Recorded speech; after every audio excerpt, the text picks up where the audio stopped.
औसा तहसील कार्यालयावर धनगर समाजाचा एल्गार मोर्चा। धनगर समाजाचा अनुसूचित जमातीमध्ये समावेश असूनही गेल्या 60 ते 65 वर्षापासून धनगर समाजाला अनुसूचित जमातीचं प्रमाणपत्र मिळत नसून समाज अनुसूचित जमातीच्या आरक्षणापासून वंचित आहे।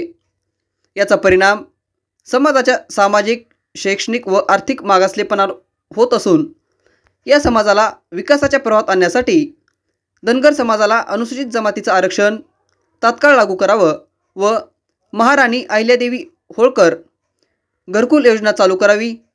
धनगर समाजाला 100 कोटी बजेट व विविध योजना चालू झाल्या पाहिजेत। मेंढपाळ बांधवावरील हल्ले थांबविण्यासाठी कडक कायदा झाला पाहिजे। या विविध मागण्यांसाठी सकल धनगर समाज औसा तालुक्याच्या वतीनं औसा येथील किल्ला मैदानावरून तहसील कार्यालयावर भव्य एल्गार मोर्चा काढून औसा तहसीलदारांमार्फत मुख्यमंत्री यांना निवेदन देण्यात आलं। यावेळी या एल्गार मोर्चात सकल धनगर समाज बांधवांनी पारंपरिक धनगरी ढोल वाद्य घेऊन महिला विद्यार्थी विद्यार्थिनींनी मोठ्या संख्येने उपस्थित होते।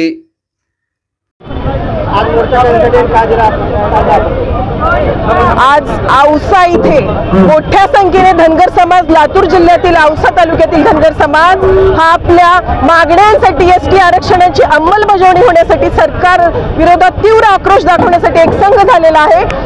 या सरकारला सांगू इच्छिते, जोपर्यंत आम्हाला घटनेने दिलेलं आरक्षण तुम्ही लवकरात लवकर प्रमाणपत्र देणार नाही तोपर्यंत हे पिवळं वादळ महाराष्ट्रामध्ये असंच तापत राहणार आणि जर लवकरात लवकर आमची मागणी मान्य नाही झाली तर या सरकारला खुर्चीवरून खाली खेचण्याचं हे धनगरांमध्ये ही धमक आहे। त्यामुळे सरकारने वेळीच सावध व्हावं आणि या गरीब धनगरांना, या मेंढपाळ समाजाला आमचं घटनेमध्ये असलेलं एसटीचं आरक्षण लवकरात लवकर द्यावं ही आमची मागणी आहे।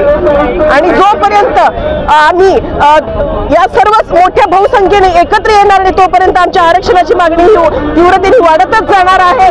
नापक्ष नेता आम्ही फक्त पिवळा झेंडा हाच आमचा नेता म्हणून संबंध महाराष्ट्रामध्ये धनगर आरक्षणाची चळवळ चालू आहे आणि मुंबईच्या दिशेने आम्ही आगेकूच करणार आहोत आणि आझाद मैदानावर आम्ही लवकरच बसायची तयारी करणार आहोत। सरकारने हे लक्षात घ्यावं, धनगर समाज राजकीय दृष्ट्या, सामाजिक दृष्ट्या, शैक्षणिक दृष्ट्या मागासलेला आहे। या समाजाची वाताहत झालेली आहे, त्यामुळे आमचं राजकीय आरक्षण शून्य झालेलं आहे। एसटी आरक्षणाचा आमचा हक्क या घटनेमध्ये असताना आमच्या इतका मोठा अन्याय केलेला, इंग्रजांनीही इतका मोठा अन्याय केलेला नव्हता।